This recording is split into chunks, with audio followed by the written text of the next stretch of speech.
A continuación, Noticiero Telesucesos. Clasificación A.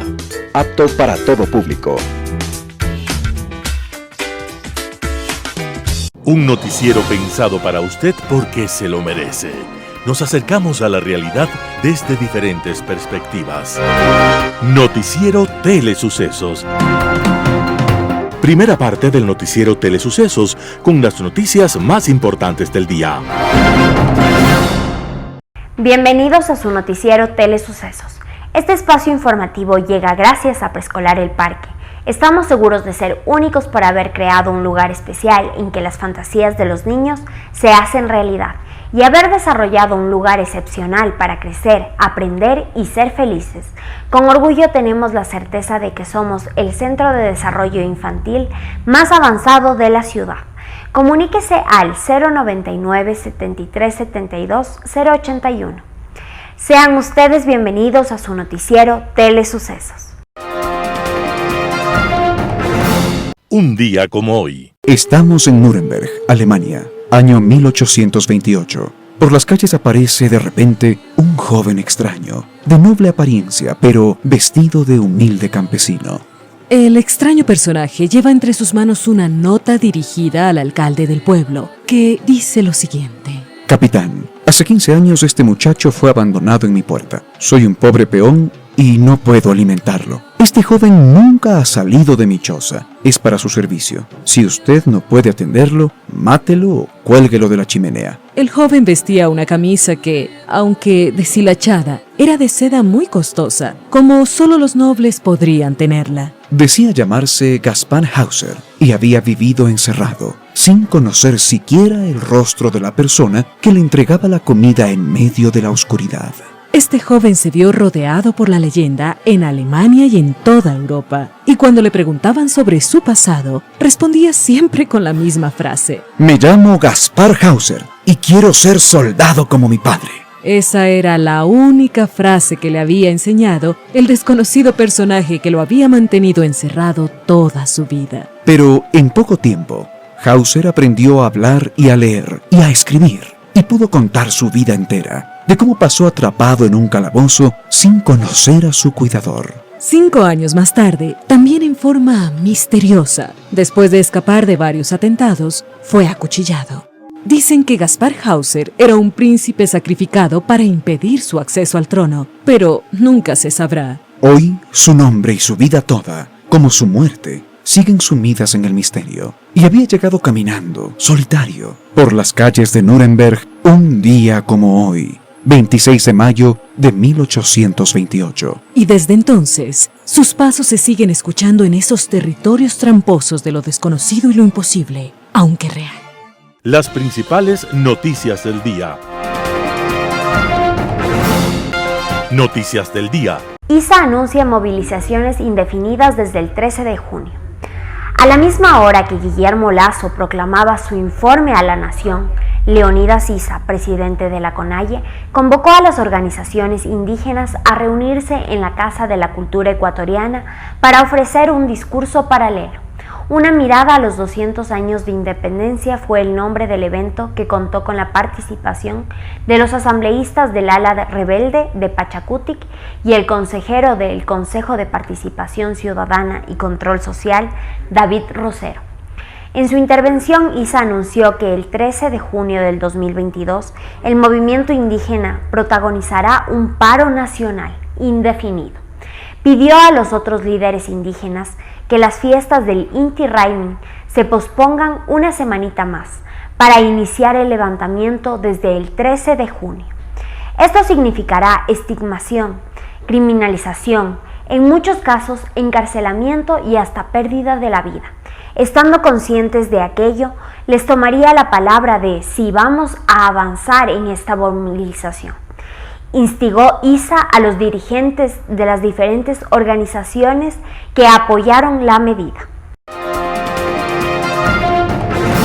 Registro Civil recibe material para cédulas y pasaportes. Después de semanas de pasar dificultades por falta de material y las quejas de usuarios, el Registro Civil recibió insumos por parte del Instituto Geofísico Militar para la emisión de cédulas y pasaportes. El IgM entregó 45.000 tarjetas para la elaboración de cédulas de identidad, con lo que el Registro Civil espera responder a la demanda represada. La Dirección General del Registro Civil, Identificación y Cedulación indicó que aumentará progresivamente los turnos para la emisión de cédulas de identidad. Según la entidad, la cifra de atenciones en mayo se han incrementado en casi un 30% respecto a abril. La entidad había asociado la falta de material a la escasez mundial de chips electrónicos e insumos afines debido a las restricciones de producción por la pandemia del COVID-19 y el conflicto armado en Europa, que han afectado la elaboración de cédulas y pasaportes en varios países de la región, como Argentina, Colombia y Perú. El IgM también entregó material para pasaportes en el marco del contrato firmado con la Dirección General de Registro Civil, Identificación y Cedulación para la adquisición de láminas holográficas transparentes para pasaportes electrónicos. En una primera entregó 7.000 pasaportes. Según el IgM, esto ayudará a contribuir con la prestación de servicios de emisión de pasaportes ordinarios en el territorio nacional e internacional. Tributación de hoy con Cristina Trujillo. Soy Cristina Trujillo de su programa Tributación de hoy en su noticiero de Telesucesos. Vamos a hablar de un tema que me ha pedido muchísima gente sobre la forma que tenemos que soportar de manera general nuestras deducciones generales, nuestros costos y gastos deducibles. La primera regla es comprender que los costos y gastos deducibles o deducciones generales se encuentran principalmente enfocados dentro de los regímenes generales u ordinarios, aquellos regímenes donde vamos a tener el cálculo del impuesto a la renta basado en el ingreso neto, es decir, no para un régimen simplificado de impuestos. ¿Qué son las deducciones generales? Son lo que normalmente llamamos los costos y gastos deducibles. A los costos y gastos deducibles yo los enfoco prácticamente en principios fundamentales y básicos que luego van a tener una base legal establecida en nuestra ley de régimen tributario interno para su posibilidad de ser restados, como su nombre lo indica, deducción del ingreso gravado para determinar una base imponible para el impuesto a la renta dentro de los regímenes generales, de los regímenes impositivos, para calcular y pagar correctamente ese impuesto a la renta, tanto de personas naturales como de sociedades.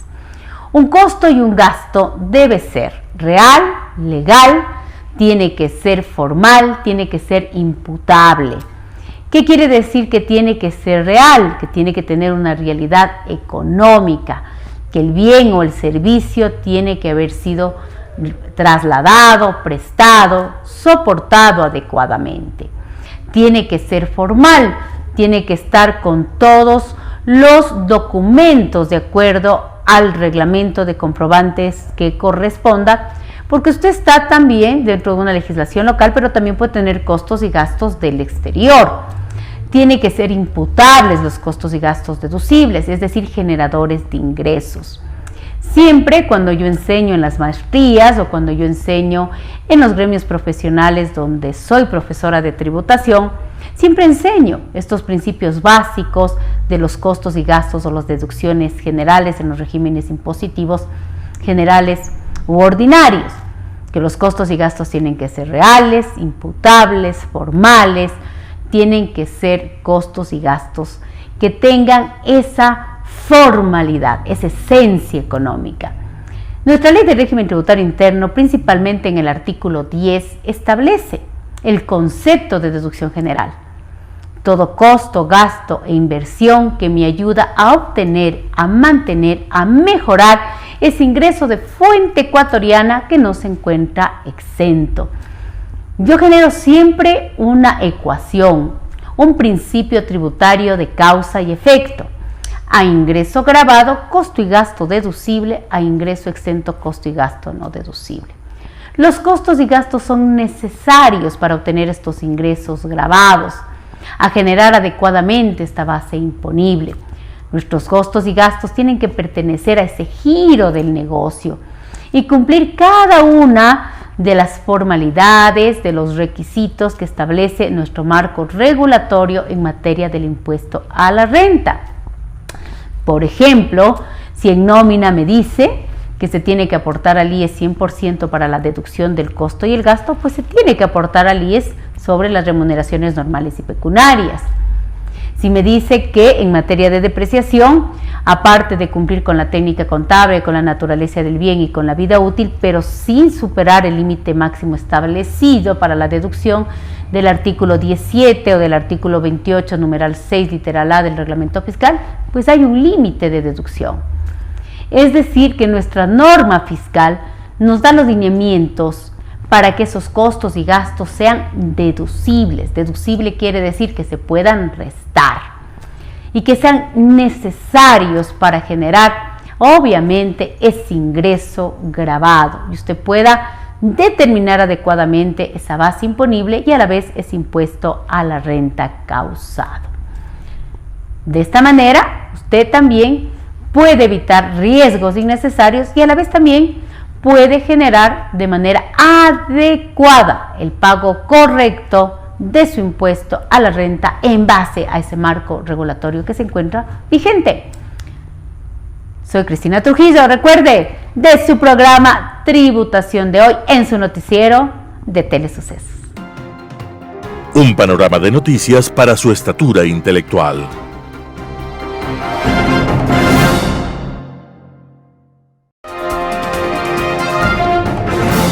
Opinión. Bienvenidos. La Corte Nacional está ante una crisis, a decir de muchos analistas. Su presidente, el señor Saquicela, ha sido suspendido por el Consejo de la Judicatura.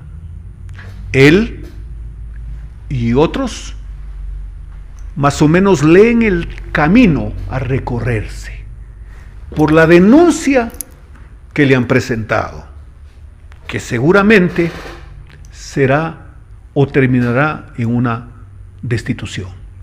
Eso está por verse. Tiene 90 días fuera del cargo.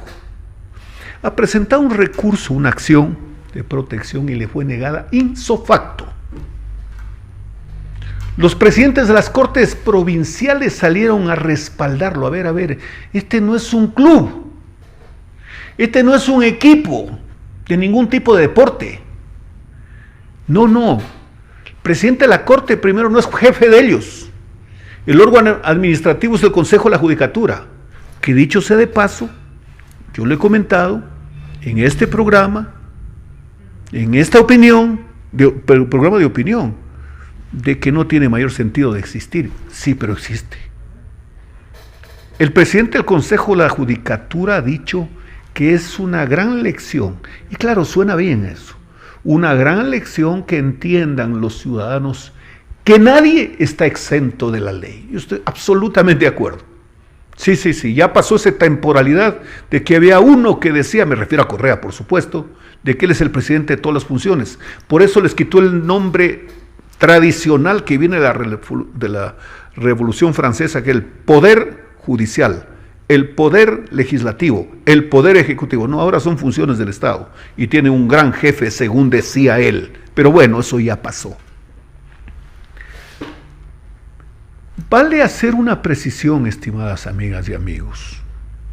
El señor Saquicela, al momento que recibió la notificación, personaje instante transformado en un sujeto descompuesto, nervioso, desorientado, era una cosa, bueno, puede ser hasta explicable.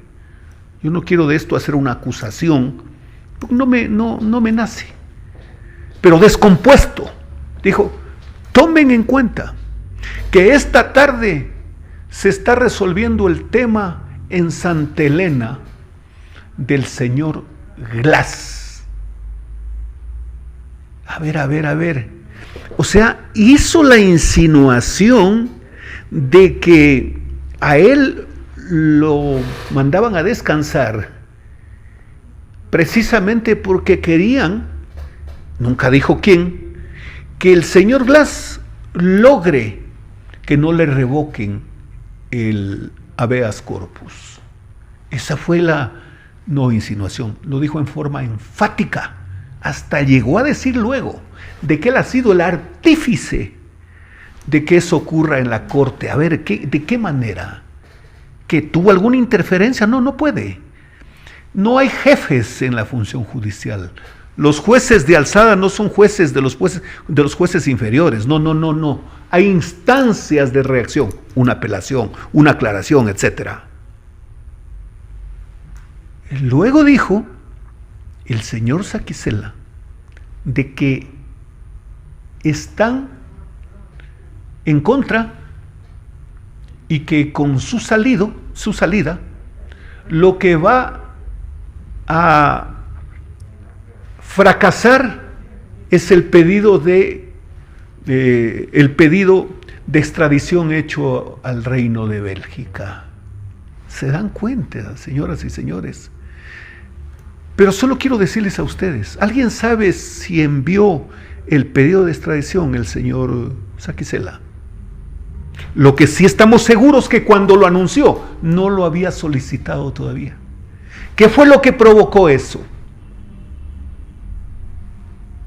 Que el abogado del señor Correa le diga al Ecuador que le han otorgado asilo a su cliente, y la reacción inmediata de los paletos palurdos y cosas por el estilo, a decir que cómo es posible, que se dan cuenta que Bélgica le ha pintado la cara a la justicia del Ecuador cuando piden la extradición, y que tan solo escuchando eso, porque el juicio es armado y político y todas las cosas que ellos hablan, así como es casi un cacareo, perdón el término, no debería decirlo en tratándose de, pero son de ese nivel, pues, ¿no? Entonces, cuando supongo yo, no conozco el caso, pero es de suponer que la Cancillería, frente a este efecto mediático, se permitió llamar al embajador, pues, de Bélgica en el Ecuador y decirle, a ver, coméntanos, porque una explicación es otra cosa. Coméntanos, ¿qué pasó? Y resulta que luego de esto el abogado de Correa dijo, no es asilo político que le ha otorgado Bélgica, es refugio. Alguien me dijo, es lo mismo. No es lo mismo, pero un momentito, no es lo mismo. Refugio es que una persona llega a Macará, estoy hablando del sur de la patria, a Macará, llega y se presenta en una oficina donde el jefe político o va a la policía y dice, señores, me persigue un coronel de Estado Mayor de las Fuerzas Armadas del Perú que por orden del presidente me quiere matar. Por favor, es un ejemplo, ¿no? Es un ejemplo. Y en ese momento hay refugio. Esa es una institución que nace de Naciones Unidas, que tiene que ver con la defensa de los derechos humanos y la protección de la vida de las personas. Ese es un refugio. ¿Qué es un asilo político? ¿Cuál es la diferencia, mejor dicho? La diferencia es que un ciudadano pide asilo político a un país y además lleva el proceso, pues. Y le dice, señores, aquí está el proceso con el que me persiguen. Y por supuesto, esta es copia del original que está en el despacho de las cortes. Ustedes pueden solicitarlo a través del consulado, pero aquí está el proceso. Ustedes han escuchado eso de que solo se puede dar asilo o amnistía por delitos políticos. ¿Se han escuchado esa? Esa es la torpeza más grande que el planeta. ¿Cuál es el delito político que está prescrito en nuestra norma constitucional y legal? Ninguno, pues. No existe artículo 300 del COIP. comete delito político tal ciudadano en tales circunstancias. No, no existe. Las persecuciones políticas a través de la historia se dan armando procesos, forjando documentos, falsificando firmas. Así se dan los procesos que pueden conceptuarse desde la víctima para solicitar un asilo político, pues. Entonces, el abogado de Correa inmediatamente salió a decir que tiene refugio su cliente. Pero es que es obvio que esa reacción es la que el abogado la entiende por conocer a quien conoce y dice, a ver, si nosotros pedimos el proceso al Ecuador en todas sus instancias, van a leer pues que el impulso psíquico del cual tú haces alarda y mofa no es otra cosa que la presión del jefe al subalterno para cometer un delito. Y además, pues, no es que estás sentenciado sin haber determinado el tipo de delito al que se te atribuye y te lo han comprobado. No, pues, eres autor mediato. Y eso significa que eres autor intelectual. Si eso viene a Bélgica, por lo menos te van a hacer un guiño de ojo, pues que no hay tal cosa. Así que mantente como refugiado. Y tampoco se te ocurra el pedir la nacionalización. Porque mira lo que dice la Constitución belga, que una persona sospechada de haber cometido delitos de lesa humanidad, sospechada digo, de haber cometido delitos de lesa humanidad, no será sujeto de una nacionalización.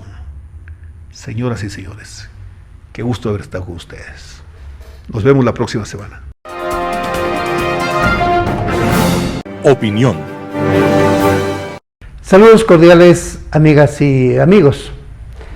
El precio del petróleo es uno de los temas que viene incidiendo en la economía a nivel mundial, por la fuerte incidencia que tienen los hidrocarburos en la generación de la energía, tanto para mover la industria, el transporte terrestre, el transporte marítimo, el transporte aéreo, también la industria, ¿no?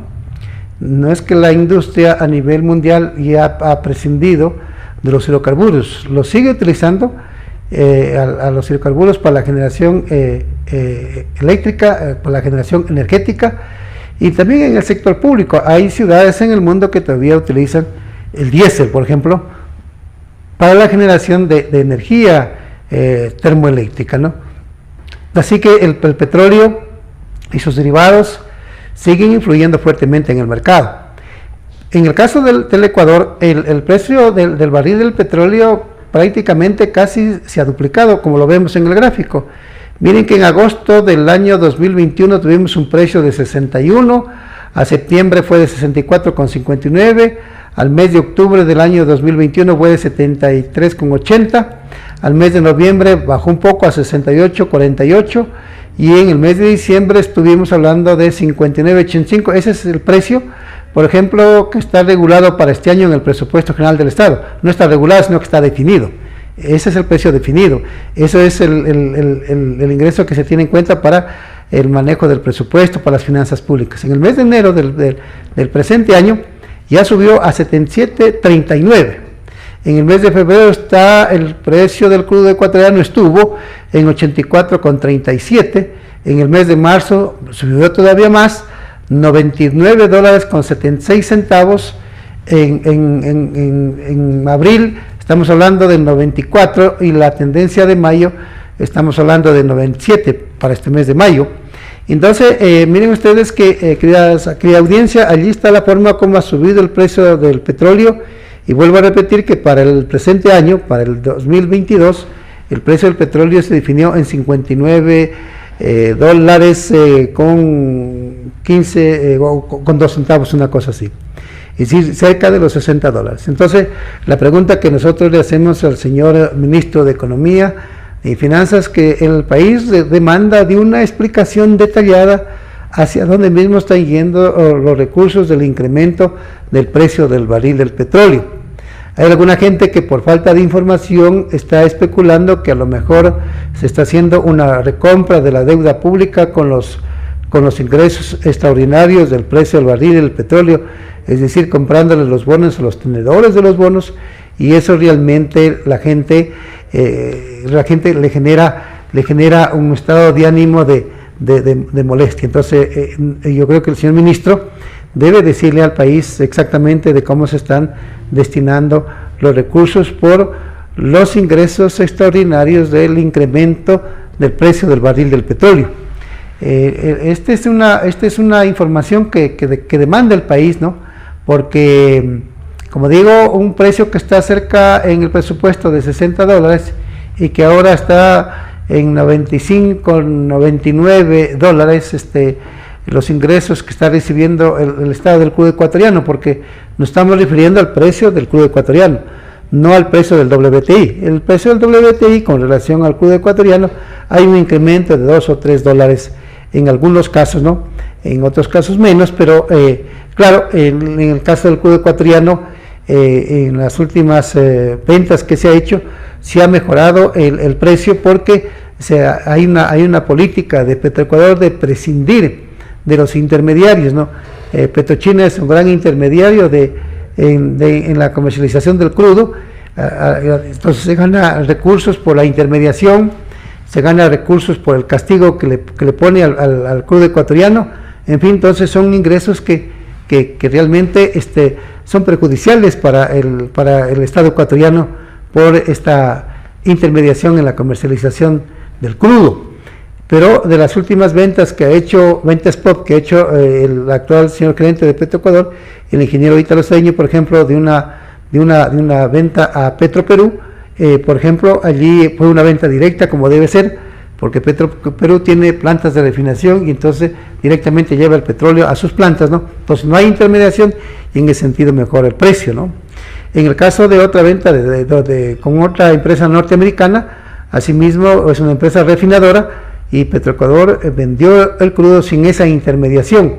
Entonces eso que se gana a los intermediarios, ahora se gana directamente Petroecuador, es decir, el Estado ecuatoriano, y eso me va en beneficio de los ingresos de las finanzas públicas, y así se tiene que comercializar el petróleo.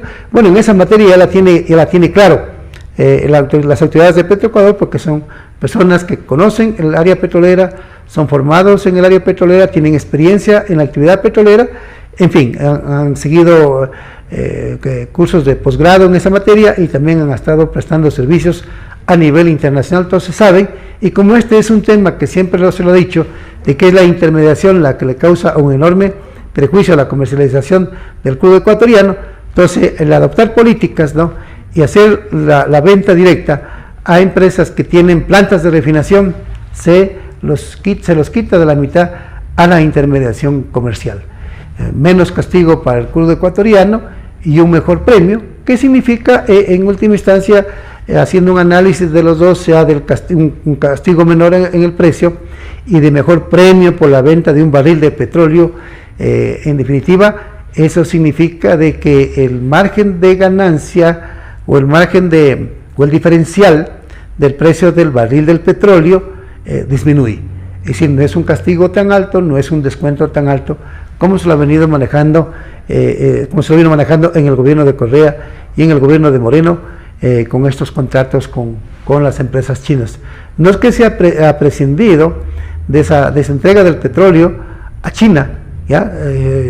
Se calculaba que hasta el año 2024 se tiene que entregar el crudo a China bajo estos acuerdos que se hicieron en el gobierno de Correa, pero nos dicen que incluso se va a extender ese plazo, que ya no sería 2024, sino a lo mejor 2025 o 2026, con el objetivo de liberar una buena cantidad de petróleo que se le entrega a China y de esa manera aprovechar los precios altos del petróleo, que lamentablemente se vienen dando por esta invasión cruel, inhumana de China al pueblo de Ucrania. Queridas amigas, queridos amigos, seguiremos hablando de estos temas en los próximos noticieros. Muy amable por la atención. Opinión. La libertad como valor de las sociedades occidentales lleva en el imaginario colectivo desde hace 233 años. La Revolución Francesa permitió su configuración como principio de convivencia entre los seres humanos, acompañada de la fraternidad y la igualdad. A lo largo de la historia se ha discutido mucho sobre el significado real de la palabra libertad. Podemos entenderla como la capacidad de los individuos de orientar su voluntad hacia el desarrollo de su proyecto de vida, teniendo como única restricción la libertad del resto. Esta se debe ejercer de manera individual, pero a nivel colectivo deben existir las condiciones necesarias para poder hacerlo. Por lo tanto, el Estado y la sociedad deben garantizarla para todos. Sin libertad, ninguna acción humana sería posible. Por ejemplo, la economía no podría desarrollarse si no le permitimos al individuo potencializar sus ideas y actuar libremente para intercambiar bienes y servicios que lo beneficien a él y a quienes viven en su entorno. Los intelectuales pueden investigar y reproducir sus reflexiones y descubrimientos si lo hacen sin coacción. Con libertad, la ciencia ha podido avanzar y así mejorar las condiciones de vida del ser humano. No podemos entender hoy la democracia y la evolución de la política moderna sin libertad. Sin ella, desconoceríamos por completo la libertad de expresión y asociación, condiciones elementales para la organización social, los partidos políticos y para la competencia por el poder. El arte no podría manifestarse si los seres humanos no podrían movilizarse. Sin la libertad, es decir, no somos nada y nada podemos hacer. Estas semanas en las que tanto énfasis hemos hecho sobre la gesta libertaria del 24 de mayo de 1822, mantengamos el compromiso por defender, por promover y por proteger la libertad como un valor supremo. Que nada ni nadie nos arrebate este precioso valor, cimiento de sociedades fraternas, equitativas y solidarias. Global Hoy con Alan Carney. Nada es más peligroso para los autoritarios que la palabra y las imágenes de sus actos. El crimen más perseguido por el poder es el de buscar informar, el documentar los hechos y exponerlos ante los ojos de la comunidad. Ese crimen lo cometen los periodistas, sean de opinión, en la prensa escrita, en la radio, en la televisión o en los medios electrónicos, o sean aquellos que buscan la información en los diarios acontecimientos. Y por ese crimen, cuando se tocan intereses que afectan al poder, sea de gobiernos o de grupos poderosos, ilegales o legales, se castiga habitualmente con la muerte. En los estados autoritarios, la difusión de la información es prerrogativa del poder, al ser considerada como una herramienta esencial de control sobre la sociedad. Únicamente la verdad oficial existe, lo demás es un delito de la mayor gravedad que debe ser sancionado con largas penas de prisión. Ejemplar resulta en este campo la legislación aprobada por el legislativo ruso al crear una ley que elimina prácticamente la palabra guerra del diccionario, condenando a hasta 15 años de cárcel a quien la use en referencia a la agresión rusa a Ucrania. China es más sofisticada, habiendo creado su nueva gran muralla llamada Firewall, un muro electrónico para evitar que 1.400 millones de personas puedan contaminarse de ese lamentable virus de la libertad de pensamiento y opinión que insidiosamente trata de ser introducido entre la gente por la detestable influencia de la cultura occidental, liberal e inmoral. Cuando ha sido necesario, a criterio claro de los censores del partido, se ha procedido a encerrar a esos peligrosos delincuentes, los periodistas incómodos y no alineados con el discurso oficial.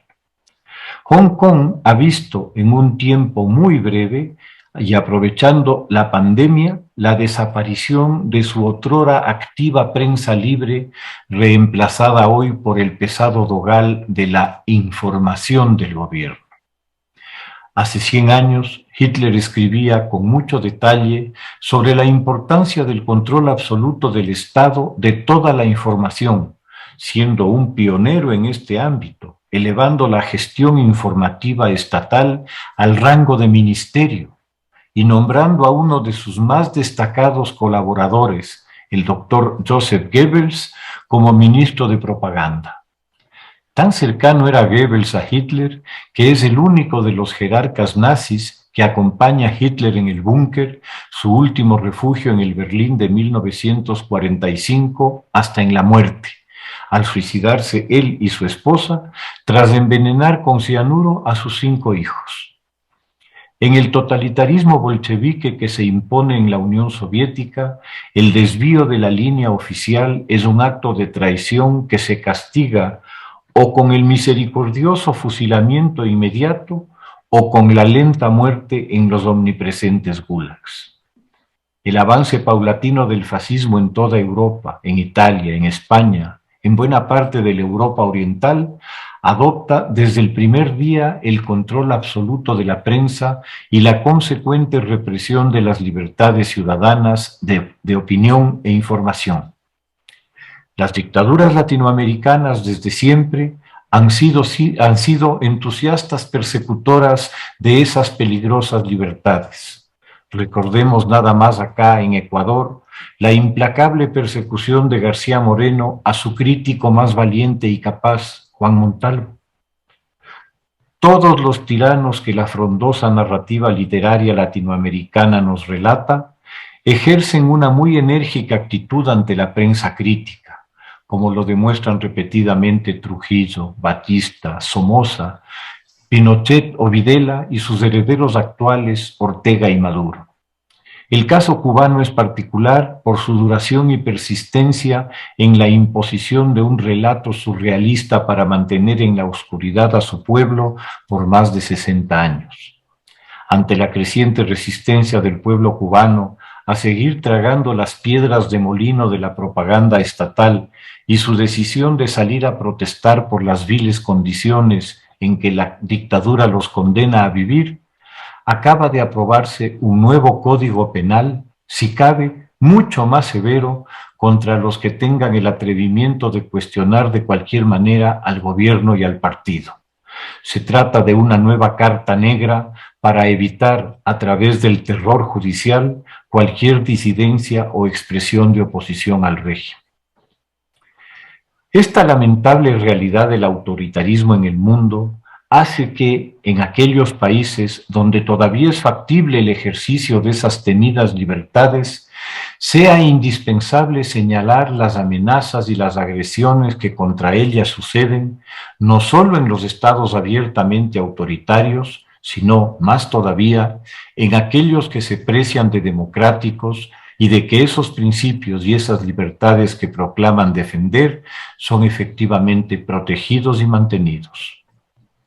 En la Palestina ocupada por Israel, en Jenin, Shirin Abu Akleh, una respetada periodista palestino-americana de la cadena Al Jazeera, ha sido asesinada por un francotirador que le ha impactado en la cabeza, pese a que ella llevaba un casco y un chaleco claramente marcados como prensa.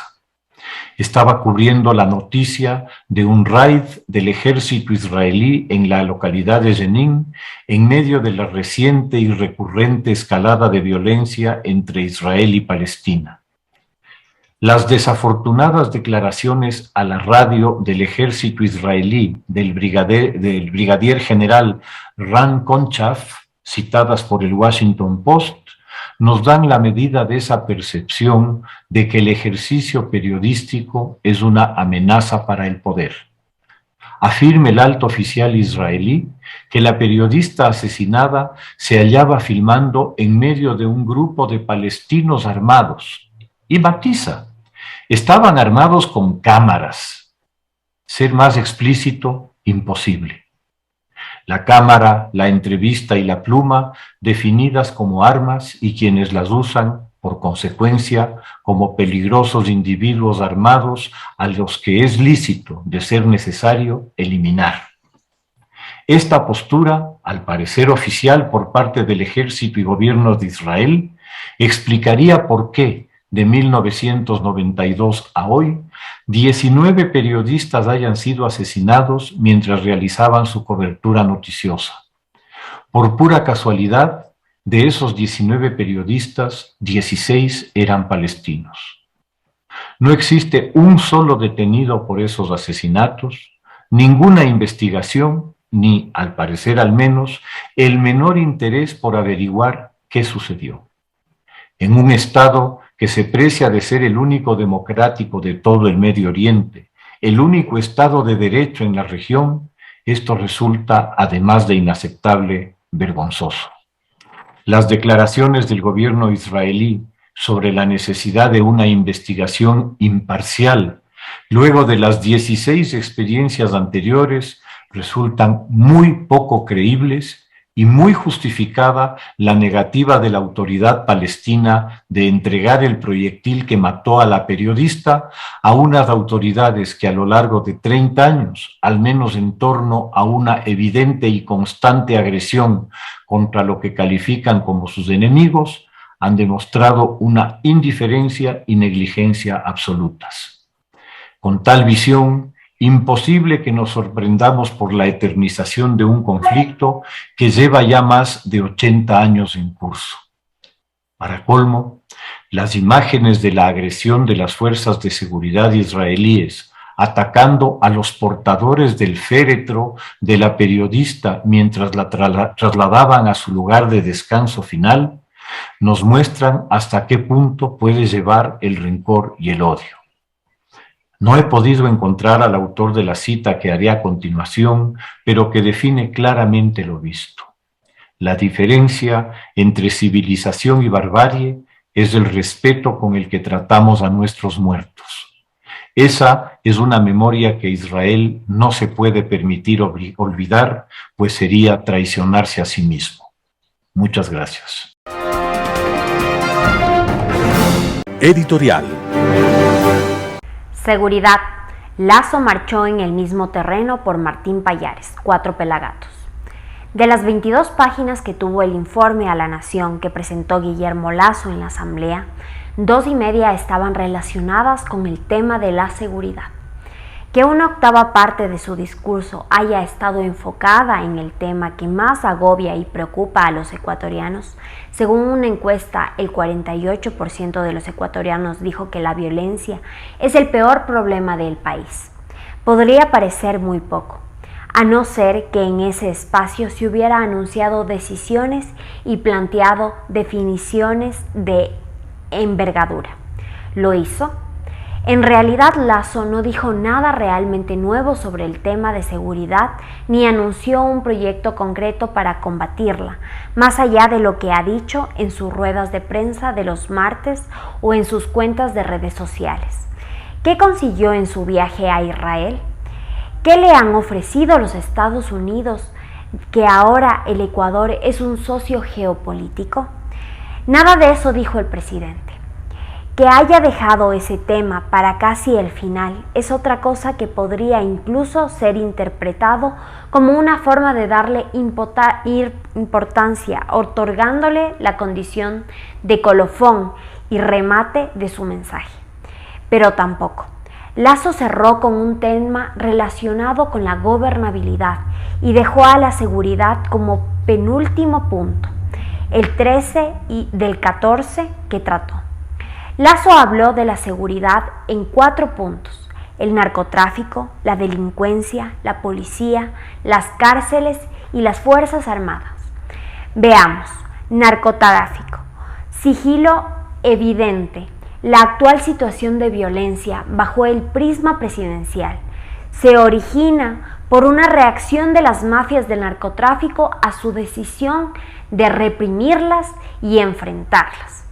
En el 2021 se desarticularon más de 1.350 bandas. Se incautaron más de 7.500 armas y 231 toneladas de droga en un año de gobierno, un récord histórico para el Ecuador. En lo que va del 2022, ya son 85 toneladas, el triple de lo incautado el año anterior en el mismo periodo. Esto quiere decir una sola cosa, que lo que hoy vivimos es una reacción ante una nueva actitud en la aplicación de la ley. El presidente no consideró la posibilidad de que el aumento en las capturas sea consecuencia de un mayor volumen de tráfico. Según él, habrá quienes podrían pensar que la solución para el narcotráfico es llegar a un acuerdo con los carteles, a los que aseguró que eso jamás ocurrirá. La tranquilidad ciudadana no se negocia, se impone. ¿Alguna solución o medida para el narcotráfico? En la realidad, no, aunque no se puede descartar que esto podría ser parte de una estrategia de sigilio en un tema tan escabroso. Delincuencia más policías. Sin hacer un corte entre el tema del narcotráfico como negocio que genera violencia y sicariato, el presidente pasó al tema de la delincuencia común. Ahí sí hizo un anuncio. Se invertirá 1.200 millones de dólares hasta el año 2025 para fortalecer a la policía. Durante ese lapso, dijo, llegarán a las calles 30.000 nuevos policías que cubrirán el déficit de efectivos que dejó el anterior gobierno. Este gobierno dará al Ecuador una fuerza policial plenamente equipada, profesionalmente entrenada y sobre todo respaldará por un Estado que ya cuenta con los recursos y voluntad para liderar esta lucha contra el mal. Cárceles. Reducir el hacinamiento. Dentro del tema de la seguridad, el drama carcelario ocupó el tercer lugar. Luego de hacer la aseveración polémica según la cual el suyo es el primer gobierno en la historia del país en tener una verdadera política pública de rehabilitación social. Lasso dijo estar impulsando un nuevo modelo de gestión que integre seguridad y rehabilitación. Ofreció incorporar a 1.400 agentes de seguridad para las cárceles, que dijo se sumarán a los 1.600 actuales. También que se creará la primera escuela de formación penitenciaria, donde se capacitarán los agentes del nuevo cuerpo de seguridad y vigilancia. Además, reducirá la población penitenciaria con indultos para quienes demuestren buena conducta en caso de delitos menores y que no tengan procesos pendientes. Ese anuncio lo había hecho hace algunos meses. En este tema, el presidente habló sin hacer falsas promesas, consciente de que las soluciones serán más complejas. Hemos visto escenas indignantes. El camino por delante seguirá siendo duro y exigirá nuestra perseverancia, coraje y fe. Fuerzas Armadas. El enemigo es el narcotráfico. El enemigo ahora no es imperialismo ni un vecino belicoso. Es el narcotráfico. Con esa definición, Lasso dio a entender que la doctrina de las Fuerzas Armadas en la actual circunstancia debe cambiar. Enfrentaremos a los narcotraficantes, al crimen organizado, a la minería ilegal, a los traficantes de armas y personas.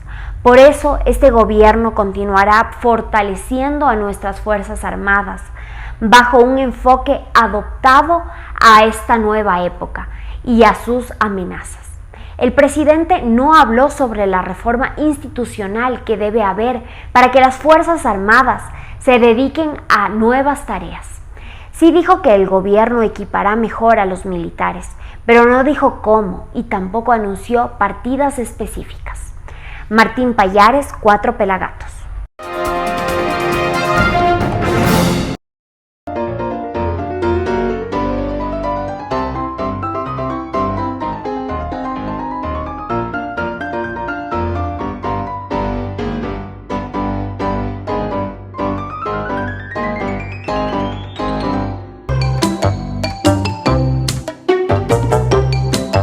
El blog de la noticia con Andrés Castillo. Hola, ¿qué tal? Buenos días, soy Andrés Castillo Maldonado y este es el Plop de las Noticias. Circulando por las calles de Quito, no manejando, pero sí circulando. Estoy hoy día con ustedes, el penúltimo día de la semana, jueves, y quiero comentarles lo que pasó hace 2 días en el informe a la Nación. La Constitución de la República establece con absoluta claridad que es obligación del presidente de la República el dar anualmente su informe a la Nación ante la Asamblea Nacional. Y la Asamblea Nacional se compone de sus miembros, de sus asambleístas, de los 137 asambleístas. Y hago esta sutil diferenciación porque al parecer la Asamblea simplemente es el salón de actos en donde se lleva adelante la lectura o la recitación del informe del presidente, cuando lo constitucional es bastante más amplio. Es decir, si es que se presenta ante la Asamblea tiene que convocarse en pleno para conocer lo que el presidente de la República tiene que decir con respecto a su informe. Y existen casos similares, quizás no con los mismos funcionarios, pero sí con las mismas consideraciones jurídicas. Por ejemplo, cuando la fiscal general del Estado tiene que dar su rendición de cuentas, lo hace ante el pleno de la Asamblea. Cuando el contralor tiene que presentar su informe, lo hace ante el pleno de la Asamblea. Cuando el procurador tiene que dar su informe, lo hace ante el pleno de la Asamblea. Lo propio los superintendentes, lo propio el defensor público, lo propio el defensor del pueblo. Y resulta que la primera autoridad del Estado, que es el presidente de la República, hace su rendición de cuentas en una sesión solemne no más, en las que pueden o no participar los asambleístas. Cuidado, y están incurriendo en un incumplimiento de funciones. Ya lo vamos a averiguar, ya lo vamos a ver, y si es que en efecto han incumplido funciones, señores asambleístas, no solamente que es una raya más al tigre, sino que de pronto puede ser la tapa de la lápida de su ya alicaída participación en este periodo legislativo. Soy Andrés Castillo Maldonado y este fue el Plop de la Noticia. Nos vemos mañana. Chao. Gracias por sintonizar el noticiero Telesucesos. Este espacio informativo llegó gracias a Preescolar El Parque. Estamos seguros de ser únicos por haber creado un lugar especial en que las fantasías de los niños se hacen realidad y haber desarrollado un lugar excepcional para crecer, aprender y ser felices. Con orgullo tenemos la certeza de que somos el centro de desarrollo infantil más avanzado de la ciudad. Comuníquese al 099 73 72 081. Síganos en nuestras redes sociales: Facebook Telesucesos Quito, Instagram @telesucesos_, Twitter @telesucesos29, YouTube Telesucesos HD y en nuestra página web www.telesucesos.net. Hasta mañana. Lo mejor de la mañana informando para usted. Noticiero Telesucesos.